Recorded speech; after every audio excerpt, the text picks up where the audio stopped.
আমাদের এই তমলুক নগরবাসী আপামর রং কোনো পলিটিক্যাল পার্টি নয়, সমস্ত কিছুর ঊর্ধ্বে আমরা এই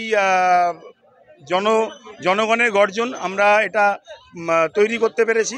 আর নাটকের মধ্যে নান্দনিকতার মাধ্যমে মানুষের অন্তরাত্মার যদি চেতনা না উদ্ভূত হয় এই পরিবর্তন কখনো আসবে না। আমরা যতই উই ওয়ান্ট জাস্টিস চিৎকার করি না কেন, আমাদের নিজেদের পরিবর্তনের দরকার এবং তারই উপকরণ হিসেবে আমরা এই ধরনের প্রতিবাদ বেছে নিয়েছি। প্রতিবাদ তো বিভিন্ন রকমের হয়, যার যেরকম সম্ভব সে সেরকমভাবে করবে। কেউ ছবি এঁকে প্রতিবাদ করবে, কেউ নাটকের মধ্যে করবে। প্রতিবাদের কোনো ভাষা হয় না, প্রতিবাদটাই একটা নিজে ভাষা, সেটা বিভিন্ন জায়গা তৈরি করে। আমাদের আজকে নাটক হলো, শুধু নাটক নয়, এরপরেই আমরা একটা মিছিল বের করছি।